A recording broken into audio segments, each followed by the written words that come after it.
તરફ જામનગરના દરેડ જીઆઈડીસીમાં એસજીએસટી વિભાગે દરોડો પાડ્યો છે। 50 કલાકથી વધુ સમયથી અહીં તપાસ થઈ રહી છે અને આ તપાસ બાદ ધરપકડ કરવામાં આવી છે। પિતા પુત્ર સામે એસજીએસટી દ્વારા કાર્યવાહી કરવામાં આવી।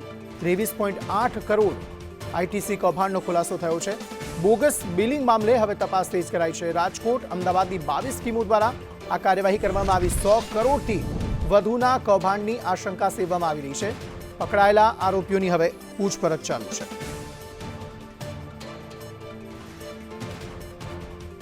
બોર્ડ પરીક્ષાઓમાં ડમી વિદ્યાર્થીઓ બેસાડવાના વધતા જતા કિસ્સાઓ સામે બોર્ડે લાલ આંખ કરી છે। આ અંતર્ગત અમદાવાદની 3 જાણીતી શાળાઓને કારણ દર્શક એટલે કે શોકોઝ નોટિસ ફટકારવામાં આવી। શિક્ષણ બોર્ડ દ્વારા કરવામાં આવેલી આકસ્મિક તપાસ દરમિયાન આ શાળાઓમાં વિદ્યાર્થીઓની સરેરાશ હાજરી 30% કરતાં પણ ઓછી નોંધાઈ, જેને પગલે ડમી કલ્ચર આચરવામાં આવતું હોવાની ગંભીર શંકાઓ ઊભી થઈ। જે શાળાઓ સામે આ કડક કાર્યવાહી કરવામાં આવી છે તેમાં સાયન્સ સિટીની એસએસ ડિવાઇન સ્કૂલ, નરોડાની ડિવાઇન સ્કૂલ અને નવા નરોડાની ગાયત્રી વિદ્યાલયનો સમાવેશ થાય છે। બોર્ડે આ ત્રણેય શાળાના સંચાલકો પાસે ખુલાસા માંગ્યા છે અને પૂછ્યું છે કે નિયમોના ગંભીર ઉલ્લંઘન બદલ તેમની શાળાની માન્યતા કેમ રદ ન કરવી। આશરે 4 મહિના પહેલા હાથ ધરવામાં આવેલી ગુપ્ત તપાસના રિપોર્ટના આધારે બોર્ડ દ્વારા આ આદેશ જાહેર કરાયો છે કે તેમની ગાયત્રી વિદ્યાલય નરોડા નથી પણ બીજી કોઈ ગાયત્રી વિદ્યાલયને આ રીતે નોટિસ આપવામાં આવી હોય તેવું જાણવા મળ્યું છે, કારણ કે એમના ત્યાં કોઈ નોટિસ આવી નથી। બીજી વિજ્ઞાન સાયન્સ સિટીની સામેની સ્વામિનારાયણ સંસ્થામાં છે અને નરોડાની એક સંસ્થામાં છે। આમ વિદ્યાર્થીની 30% કરતાં ઓછી હાજરી હોય તો સ્વાભાવિક છે કે એક શંકા ઊભી થાય। રજિસ્ટર ઉપર 60 છોકરા બોલતા હોય અને હાજર 15-20 છોકરા હોય તો એ સંજોગોમાં આમાં બોર્ડમાં આપ વધારે જાણકારી મેળવી શકશો।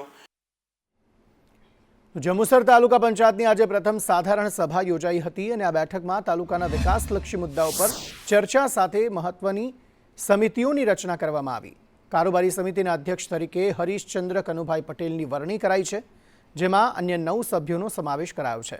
આ સાથે સામાજિક ન્યાય સમિતિના અધ્યક્ષ પદે મહેન્દ્રભાઈ મફતભાઈ પરમારની પસંદગી કરવામાં આવી અને તેમાં 3 સભ્યોને સ્થાન અપાયું છે। સભા દરમિયાન બચત ગ્રાન્ટના આયોજન અંગેનો મહત્વપૂર્ણ ઠરાવ સર્વાનુમતે મંજૂર કરવામાં આવ્યો હતો। આ ઉપરાંત મુદ્દત પૂર્ણ થતાં કોન્ટ્રાક્ટ આધારિત વાહનના કરારના રિવિઝન અંગે પણ નિર્ણયો લેવાયા હતા।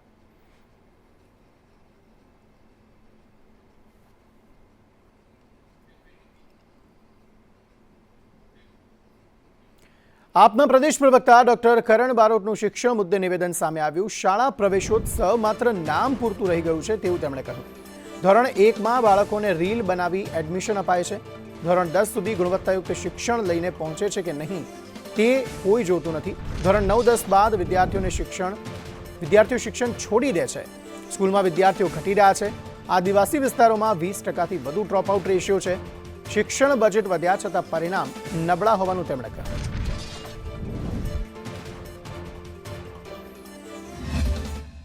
ધોરણ 1ની અંદર બાળકને પ્રવેશ અપાવીને એની સિદ્ધિ મેળવવામાં આવે છે।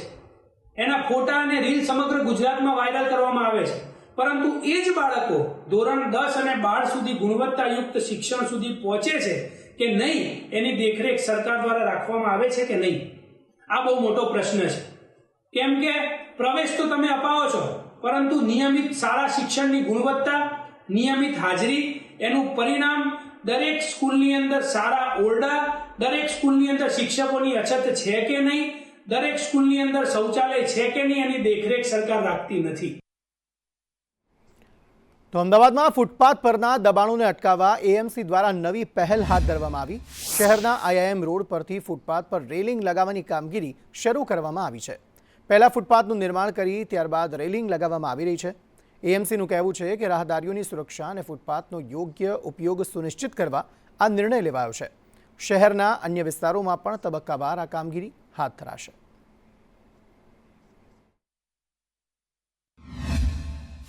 અમદાવાદ મહાનગરપાલિકા હવે ફૂટપાથ ઉપર રેલિંગ લગાવી રહી છે। દબાણો અટકાવવા માટે આ પ્રયોગ શરૂ કરવામાં આવ્યો છે। એક તરફ ફૂટપાથ નાની કરવા માટે સ્ટેન્ડિંગ કમિટીમાં નિર્ણય કરવામાં આવેલા છે, તો બીજી તરફ આ જે જૂની ફૂટપાથ આવેલી છે ત્યાં અલગ અલગ પ્રકારે દબાણો થતા હોવાના કારણે ફૂટપાથ પર ચાલી ન શકાય તે પ્રકારની સ્થિતિ હતી। અને એટલે જ આ IIM અને આસપાસના વિસ્તારોની અંદર જે પણ ફૂટપાથ કોર્પોરેશન દ્વારા બનાવવામાં આવેલી છે ત્યાં આ પ્રકારની લોખંડની રેલિંગ લગાવવામાં આવી છે, જેથી કરીને લોકોને ચાલવામાં સરળતા રહે. પરંતુ એક તરફ આયોજન કરવામાં આવ્યું ત્યારે આ પ્રકારની કોઈ સ્થિતિ ન હતી. ક્યાંક આ પ્રકારની રેલિંગ પર RCCના બીમ લગાવી અને આડશ મૂકવામાં આવી હતી, પરંતુ હવે ત્યાં એ તમામ આડશો કાઢી અને અહીંયાથી આ પ્રકારે લોખંડની રેલિંગ લગાવી અને પૈસાનું પાણી કોર્પોરેશનનું તંત્ર કરી રહ્યું હોય તે પ્રકારની સ્થિતિ છે. કારણ કે જ્યારે ડિઝાઇન તૈયાર કરવામાં આવી ત્યાં પ્રકારે આ કોઈ પણ પ્રકારની વિચારણા કરવામાં નહોતી આવી. હવે જ્યારે કોર્પોરેશન પહોંચી નથી વળતું ત્યારે આ પ્રકારે રેલિંગ લગાવી અને કોર્પોરેશન પૈસાનો ખર્ચ કરી રહ્યો તે પ્રકારની સ્થિતિ લાગી રહી છે. કેમેરામેન મેહુલ પટેલ સાથે હિરેન રાવલ, સંદેશ ન્યૂઝ, અમદાવાદ. અમદાવાદમાં નવી પાર્કિંગ પોલિસીના અમલ હેઠળ AMCએ શહેરભરમાં 225થી વધુ વ્યવસાયિક અને સંસ્થાકીય એકમોને નોટિસ ફટકારી છે. જાહેર પાર્કિંગ માટે જરૂરી જગ્યા ઉપલબ્ધ કરાવવા શહેરના 11 મુખ્ય માર્ગ ઉપર કાર્યવાહી હાથ ધરાઈ. Nirma university, ISKCON mall, Sahajanand complex, city centre તેમજ CG રોડ પર આવેલા અનેક એકમોને પણ નોટિસ અપાઈ છે. AMCના જણાવ્યા મુજબ જાહેર પાર્કિંગ માટે જગ્યા ન આપતા એકમોને એક્નોલેજમેન્ટ નોટિસ પાઠવવામાં આવી છે. સાથે જ જે એકમો જાહેર ઉપયોગ માટે ફ્રી પાર્કિંગની સુવિધા આપશે તેમને પ્રોપર્ટી ટેક્સમાં રાહત આપવાની જોગવાઈ કરાઈ છે. 11 રોડ ઉપર અંદાજે 225 જેટલી પ્રિમાઇસીસમાં એના વહીવટદાર હોય કે એના સંચાલક હોય કે એના ઓનર હોય એમને અમે નોટિસ આપેલી છે.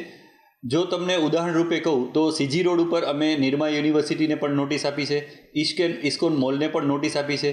એવી જ રીતે CG રોડ ઉપર સહજાનંદ કોમ્પ્લેક્સ, સિટી સેન્ટર.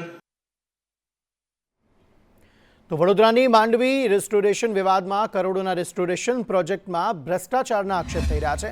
6 મહિના બાદ પણ કામગીરી ન દેખાતા સવાલો ઉઠી રહ્યા છે. તંત્રના દાવાઓમાં વિરોધાભાસ સામે આવ્યો છે. કમિશનર અને હેરિટેજ સેલના જુદા દાવા જોવા મળી રહ્યા છે. વિઠ્ઠલ મંદિરના મહારાજે કામગીરીના પુરાવા માંગ્યા છે. RTI મારફતે ખર્ચ, પેમેન્ટ અને કામગીરીના પુરાવા માંગવામાં આવ્યા.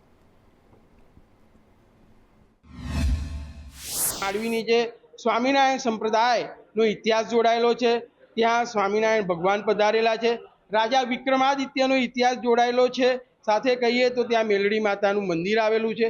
આ માંડવી દરવાજાની નીચેથી વર્ષોની પરંપરાગત વરઘોડાઓ નીકળે છે. વિઠ્ઠલ મંદિરનો હોય, નરસિંહજી મંદિરનો હોય, રણછોડજી મંદિરનો હોય. તો આજે આવા ઐતિહાસિક પ્રસંગોનું સાક્ષી માંડવી છે. તો આજે આ ઐતિહાસિક વિરાસતને જે રીતે નુકસાન થઈ રહ્યું છે, સતત મીડિયાના માધ્યમથી વડોદરાના કમિશનરને જણાવીએ છીએ કે આનું કામ ઝડપથી કરાવો. કામ ઝડપથી નથી થતું તો રાજવી પરિવાર પણ માંડવી નીચે આવી ગયું કે આનું કામ ઝડપથી થવું જોઈએ. છતાં પણ કહીએ તો રાજવી પરિવારની અવગણના છે, હેરિટેજ પ્રેમીઓની અવગણના છે. આ તરફ ભાવનગર PM આવાસ યોજનાના લાભાર્થીઓએ મનપા કમિશનરને આવેદનપત્ર પાઠવી ઉગ્ર રજૂઆત કરી. ફાતિમા કોન્વેન્ટ પાસેના આવાસના લાભાર્થીઓનો 7 વર્ષ પૂર્વે ડ્રો થયો હતો અને તેમણે પૂરેપૂરા રૂપિયા પણ ભરી દીધા હોવા છતાં આજ દિન સુધી આવાસનો કબજો સોંપવામાં નથી આવ્યો. 7 વર્ષ લાંબી પ્રતીક્ષાને કારણે ગરીબ અને મધ્યમ વર્ગીય પરિવારો ભારે આર્થિક અને માનસિક મુશ્કેલી વેઠી રહ્યા છે. પીડિત પરિવારોએ ન્યાયની આશા સાથે મનપા કમિશનરને ઝડપભેર આવાસનો કબજો સોંપવા વિનંતી કરી છે. અહીંયા ભાવનગરના રહેવાસી છીએ અને અમારો પ્રશ્ન એ છે કે અમને 2019માં મકાન એલોટમેન્ટ થયેલું આવાસ યોજનાની અંદર અને 2022ની અંદર સોંપણી કરવાની હતી. તે બાબતે હજુ સોંપણી 2024 થઈ છે તો પણ આપ્યા નથી મકાન અને તૈયાર થયા નથી પૂરા. અને જ્યારે આવીએ ત્યારે એમ કહે છે કે ભાઈ 2 મહિના થશે, 6 મહિના થશે. એટલા માટે અમે કમિશનરશ્રીને રજૂઆત કરવા આવ્યા છીએ. આવાસ યોજનામાં મકાન કરાવેલું છે 2019માં. હજી સુધી 8મું વર્ષ ચાલે છે, સોંપવામાં આવતું નથી. કામ બહુ ધીમું ચાલે છે. જઈને આવી છે તો કે 2 મહિના 3 મહિના એવી રીતે કરે છે. હવે આમાં ભાડા ભરીએ કે હપ્તા ભરીએ, શું કરીએ? મારું નામ રિદ્ધિબા ગોહિલ છે. આ મકાન અમને ફાળવ્યું 2023માં અમને સોંપાવાની વાત હતી, પણ હજી કાંઈ એવી રીતે કોઈ સમાચાર જ નથી ક્યારે સોંપાનું. અમે મકાનનું ભાડું પણ ભરીએ છીએ અને હપ્તા ભરીએ, અને દીકરાએ 2 મારે નાના. હવે મારે ભણતરનું એનું ફી કાઢવી કે પછી હપ્તા ભરવા કે મારે શું કરવું? અત્યારે તમે સોના અમારા ગીરવે મૂકીને અમે હપ્તા ભરીએ છીએ. જૂનાગઢમાં ગીર અભયારણ્ય આજથી હવે બંધ કરાયું છે. ચોમાસા દરમિયાન 4 મહિના આ અભયારણ્ય બંધ રહેશે. વન્યજીવોના પ્રજનન માટે આ નિર્ણય લેવામાં આવ્યો છે. દેવળિયા સફારી પાર્ક ખુલ્લો રહેશે. વન વિભાગનું પેટ્રોલિંગ સતત ચાલુ રહેશે. મુશ્કેલ પરિસ્થિતિમાં રેસ્ક્યુ ઓપરેશન પણ કરવામાં આવશે. પ્રવાસીઓને નિયમોનું પાલન કરવા માટે अपील કરવામાં આવી છે. दिनांक 23 जून 2026 से हमारे गिर अभयारण्य को प्रवासन के लिए बंद किया जाएगा और अब जून में बंद होने के बाद हमारा अभयारण्य अक्टूबर मास में प्रवासियों के लिए पुनः खुलेगा. जैसा कि आप जानते हैं, हर वर्ष लाखों की संख्या में प्रवासी हमारे यहाँ आते हैं. यदि मैं अप्रैल 2025 से जून 2026 के आंकड़ों की बात करूं तो हमारे गिर अभयारण्य में 2,84,000 और देवलिया गिर परिचय खंड में 9,27,000, इस प्रकार 11 लाख से अधिक प्रवासियों ने हमारे विस्तार में भ्रमण किया है. तो जूनागढ़ कृषि यूनिवर्सिटी कैंपस में दीपड़ाનું બચ્ચું ઘૂસી જતા ભારે ફફડાટ ફેલાયો. યુનિવર્સિટીના પરિતળાવ બોટનિકલ ગાર્ડન વિસ્તારમાં દીપડાનું બચ્ચું દેખાતા જ સ્થાનિકોએ વન વિભાગને જાણ કરી. ઘટનાની ગંભીરતાને ધ્યાનમાં લઈ વન વિભાગ અને સક્કરબાગ ઝૂની એક્સપર્ટ ટીમ તાત્કાલિક ઘટના સ્થળે પહોંચી હતી અને જહેમત બાદ આખરે દીપડાના બચ્ચાને પાંજરે પૂરી તેનું સફળ રેસ્ક્યુ કરાયું હતું.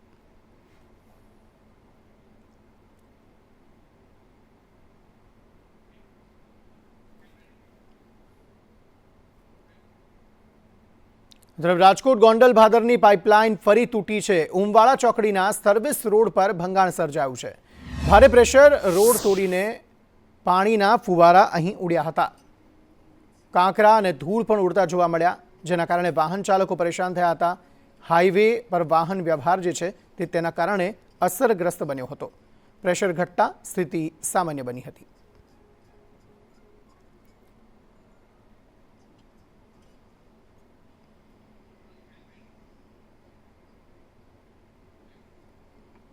ગીર સોમનાથ જિલ્લામાં વીજ માળખાને મજબૂત બનાવવા ₹93 કરોડથી વધુના વિવિધ પ્રોજેક્ટ્સનો પ્રારંભ કરવામાં આવ્યો છે. ઉર્જા રાજ્યમંત્રી કૌશિક વેકરિયાની ઉપસ્થિતિમાં આયોજિત કાર્યક્રમમાં સૂત્રાપાડા ખાતે ₹60.43 કરોડના ખર્ચે તૈયાર થયેલા MVCC કેબલ પ્રોજેક્ટનું લોકાર્પણ કરવામાં આવ્યું છે. આ સાથે દરિયાકાંઠાના વિસ્તારોમાં કુદરતી આફતો સામે વીજ પુરવઠો જાળવી રાખવા માટે ₹33 કરોડના વાવાઝોડા પ્રતિરોધક લેટિસ પોલ નેટવર્કનું ખાતમુહૂર્ત પણ કરાયું છે. નવી યોજના અંતર્ગત જિલ્લાના 137 કિલોમીટર વિસ્તારમાં મજબૂત લેટિસ પોલ નાખવામાં આવશે.